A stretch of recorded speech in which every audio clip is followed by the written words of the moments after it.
నమస్తే. నేను మీ మేరు రాజేష్. గత కొంత కాలం నుంచి అయితే తెలంగాణ రాష్ట్రంలో ధరణి పైన అయితే ఆడిట్ అయితే జరుగుతుంది. కొన్ని జిల్లాలను కూడా గుర్తించారు. ఎక్కడెక్కడ అక్రమాలు జరిగినాయని. అది మొత్తం అయితే ప్రతి జిల్లాలో ఆడిట్ అనేది కొనసాగించాలని ప్రభుత్వం అయితే పకడ్బందీగా ప్లాన్ చేస్తుంది. మళ్ళీ కూడా ఇంకా ఇప్పటివరకు ఎన్ని జిల్లాలు పూర్తయినాయి. డాటాను మొత్తం తొలగించిన విషయం అందరూ తెలిసిందే. గతంలో ఫోన్ ట్యాపింగ్ వ్యవహారంలో ఎట్లా చేసారో ఈ ధరణి వ్యవహారంలో కూడా అట్నే చేసారు. అయ్యో, ధరణిపై కోడ్ ఆడిట్ అన్ని జిల్లాల్లో నిర్వహించేందుకు ప్రభుత్వం సిద్ధం. సర్కారు ఆదేశాలతో రెవెన్యూ శాఖ అలర్ట్. సర్కారు ఆదేశాలతోని రెవెన్యూ శాఖనైతే అలర్ట్ అయినట్టయితే తెలుస్తుంది. కీలకంగా భూ లావాదేవీలపై సమాచారం సేకరణ, తప్పిదాలు నిర్లక్ష్యంపై ఫోరెన్సిక్ రిపోర్టు. అంటే ఎక్కడెక్కడ తప్పిదాలు జరిగినాయి, ఎక్కడెక్కడ ఏమేమి జరిగిన దానిపైన రిపోర్ట్ అయితే తీస్తున్నారు మొత్తం బయటకి. అయ్యో, ధరణిపై కోడ్ ఆడిట్ ను నిర్వహించేందుకు ప్రభుత్వం సిద్ధమైంది. అన్ని జిల్లాల్లో నిర్వహించాలని సర్కారు ఆదేశాలు ఇచ్చింది. ధరణిపై పూర్తి స్థాయిలో కోడ్ ఆడిట్ నిర్వహించి ప్రత్యేక రిపోర్ట్ ఇవ్వాలని ప్రభుత్వం సూచించింది. ప్రభుత్వ ఆదేశాల మేరకు రెవెన్యూ శాఖ ఈ కోడ్ ఆడిట్ ను నిర్వహించేందుకు రెడీ అయింది. ఈ ఆడిట్ ద్వారా తప్పిదాలు ఎక్కడ జరిగాయి, లావాదేవీలు ఎలా జరిగాయి అనే అంశాలు స్పష్టంగా తేలిపోతాయని అధికారులు చెబుతున్నారు.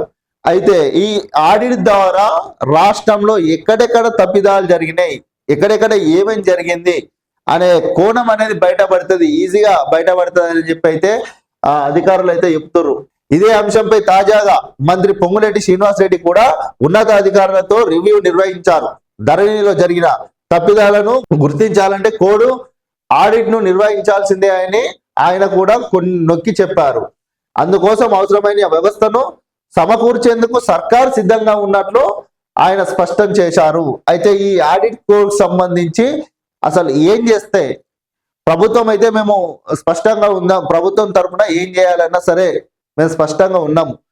దీన్ని ఎట్లనైనా ఎక్కడెక్కడ ఏమేమి జరిగినాయి, ఎక్కడెక్కడ అవకతవకలు జరిగినాయి దాన్ని మాత్రం తొందరగా గుర్తించాలని చెప్పి అయితే మంత్రి పొంగులేటి శ్రీనివాసరెడ్డి చెప్పడం జరిగింది.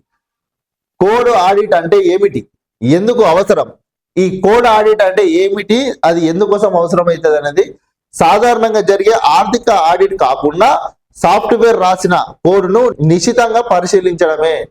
ఈ కోడ్ ఆడిట్ కంప్యూటర్లు సాఫ్ట్వేర్ ను ఈ కోడ్ ఆడిట్ల ద్వారా తనిఖీలు చేస్తారు.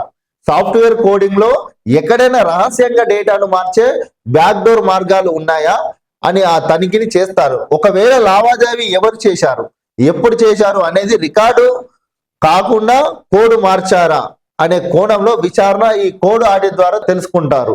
అంటే గతంలో ఎక్కడెక్కడ ఈ ఆడిట్లు చేసిర్రు, అంటే ఏమేమి జరిగినాయి, డాటాను డిలీట్ చేసినవి ఉంటాయి కదా, ఆ డాటాను ఎప్పుడు డిలీట్ చేసిర్రు, ఏ మార్గం ద్వారా డిలీట్ చేసిర్రు అనేది అయితే ఈ కోడ్ ద్వారా అయితే తెలుసుకోవడం అయితే సులభంగా ఉంటుందట. అంతేకాక గతంలో జరిగిన ఫోరెన్సిక్ ఆడిట్ లో అసలు కోడ్ ఆడిట్ లేదన్న విషయం బట్టబయలైంది. అయితే గతంలో అసలు ఈ కోడ్ ఆడిట్ అనేది అసలు ఎప్పుడు కూడా ఆడిట్ అనేది నిర్వహించలేరు. దీంతో ఇప్పుడు ప్రభుత్వం పూర్తి స్థాయి టెక్నికల్ ఇన్వెస్టిగేషన్ ఆదేశించింది. భూదోపిడికి సాఫ్ట్వేర్ దారి చూపిందా? తెలంగాణ రెవెన్యూ వ్యవస్థలో పెను సంచలనం సృష్టించిన ధరణి పోర్టల్ ఇప్పుడు ఫోరెన్సిక్ ఆడిట్ ఉచ్చులో చిక్కుకున్నది. కేవలం సాంకేతిక లోపాలు మాత్రమే కాదు, వ్యవస్థీకృతమైన కోడ్ అక్రమాల ద్వారా వేల కోట్ల రూపాయల భూ లావాదేవీల్లో అవకతవకాలు జరిగినట్లు ప్రభుత్వం ప్రాథమికంగా గుర్తించింది. మొత్తం మీదనైతే ప్రభుత్వం అయితే ఈ ధరణి ద్వారా లక్షల కోట్లు అవకతవకాలు జరిగినాయని ప్రభుత్వం కూడా గుర్తించింది. ప్రాథమికంగా గుర్తించింది. ఇందులో ముఖ్యంగా మనం గతం నుంచి చెప్తున్నాం, సిరిసిల్ల సిద్దిపేటలో ఈ ధరణిలో సంబంధించి అక్రమాలు జరిగినాయని గతంలో కూడా చెప్పుకున్నాం. అదే జరుగుతుంది. సిరిసిల్ల సిద్దిపేట జిల్లాలో వెలుగు చూసిన చేదు నిజాలతో ఇప్పుడు రాష్ట్ర వ్యాప్తంగా అన్ని జిల్లాల్లో కోడ్ ఆడిట్ నిర్వహించాలని సర్కారు నిర్ణయించింది. ధరణి పోర్టల్లోని లొసుగులను ఆసరాగా చేసుకొని స్టాంప్ డ్యూటీ, రిజిస్ట్రేషన్ ఛార్జీల రూపంలో ప్రభుత్వానికి రావాల్సిన ఆదాయాన్ని భారీగా గండి కొట్టారు. అయితే ప్రభుత్వానికి రావాల్సిన మొత్తం ఆదాయాన్ని దొంగలు గడ్డి కొట్టడం జరిగింది. అయితే గతంలో సెక్యూరిటీ ఆడిట్ నిర్వహించిన సమయంలోనే అనేక లోపాలు గుర్తించినప్పటికీ వాటిని సరిదిద్దకుండానే అంత బాగుంది అని తప్పుడు నివేదికలను ప్రభుత్వానికి ఇచ్చినట్లు సమాచారం. అయితే గతంలో తప్పుడు నివేదికలను ప్రభుత్వానికి ఇచ్చినట్టు సమాచారం అయితే అందింది. అయితే గతంలో ఆడిట్ చేసి ఆగమాగం అంతే ఇట్లా మేఘాల మీద చేసి ఆ తప్పుడు నివేదికనే ప్రభుత్వానికి అప్పచెప్పారు. అంతేగాక మాన్యువల్ ఇంటర్వేషనల్ తో తప్పులు చేసేందుకు అవకాశం ఉండేలా సాఫ్ట్వేర్ రూపొందించడం వెనుక కారణాలు కూడా ఈ కోడ్ ఆడిట్ లో తేలిపోతున్నది.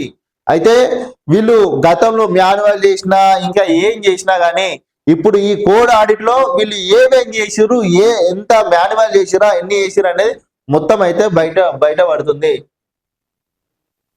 టెర్రర్ ధరణి నిర్వహణ బాధ్యతను టెర్రసిస్ అనే సంస్థకు అప్పగించడం వలనే ఈ సమస్య వచ్చినట్టు ఆఫీసర్లు చెబుతున్నారు.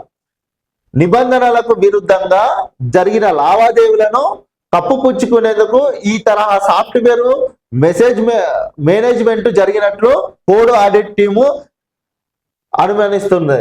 అయితే వీళ్ళు ఏం చేసిరు అంటే గతంలో ఇదేంది టెర్రరిస్ట్ అనే సంస్థకు అప్పచెప్పడం వల్ల సాఫ్ట్వేర్ సంబంధించి మేనేజ్మెంట్ లో జరిగినటువంటి లోపాల ద్వారా అయితే మొత్తం అక్రమాలు జరిగినాయని ఈ కోడ్ ఆడిట్ వాళ్ళు అయితే గుర్తిస్తున్నారు. సర్కారు ఆదేశాల మేరకు అన్ని జిల్లాల్లో భూ లావాదేవీల సమాచారాన్ని సేకరిస్తున్నారు.